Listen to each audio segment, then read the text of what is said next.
সমৃদ্ধি class 11 Riya একটু তোমরা মঞ্চে উঠে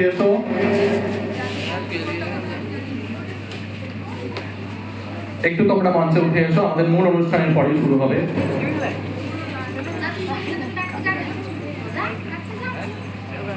সংঘমিত্রা একটু তাড়াতাড়ি।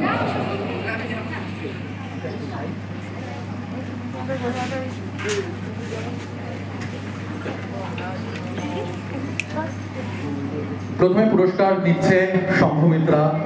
সংঘমিত্রা মোটামুটি অলরাউন্ডার, নাচ, গান, ছবি আঁকা, এটা কি তীরন্দাজি, তাই তো?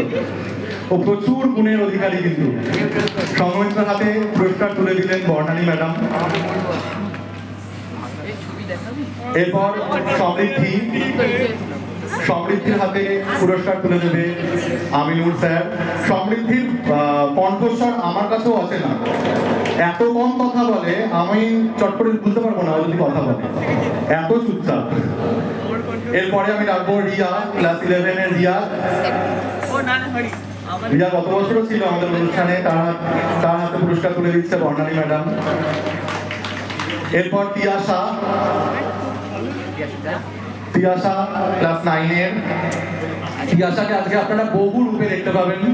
এক তো প্রথমে চিত্র প্রদর্শনী, তারপরে দেখতে পাবেন নাচ এবং তারপরে নাটক, অনেক রকম রূপে দেখতে পাবেন। তিয়াশার হাতে পুরস্কার তুলে দিচ্ছেন আমিনুল স্যার।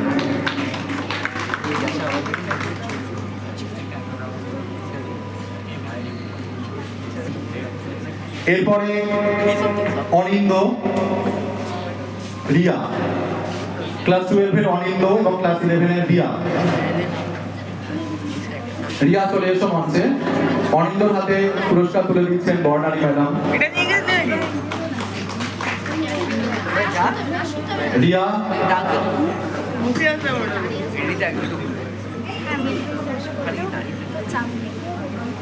রিয়া হয়ে গেছে। এরপরে হচ্ছে পৌলমী সুপ্রীতি।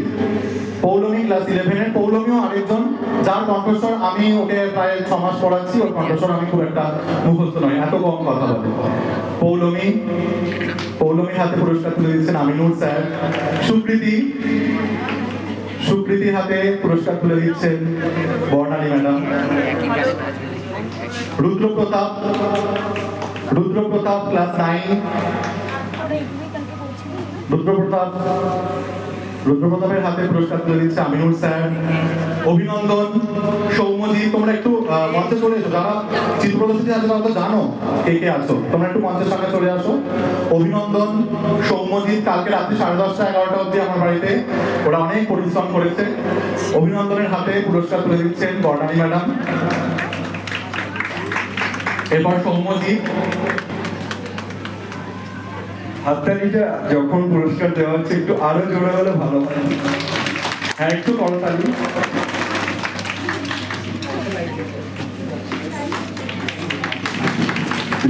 রিয়া তুমি কি এসেছো? ক্লাস 11 এর রিয়া। আচ্ছা, দিয়া ওর পুরস্কারটা এবার দেখাবে। রিয়া ওর চিত্র প্রদর্শনটা এবার দেখাবে। দিয়া ওর দেবে পরের বছর, তো খুব থাকছে পরের বছর যেন সাফল্য পায় আর কি, এই সকলের কাছে প্রার্থনা করি। দিয়ার হাতে পুরস্কার তুলে দিচ্ছে আমিনুর স্যার।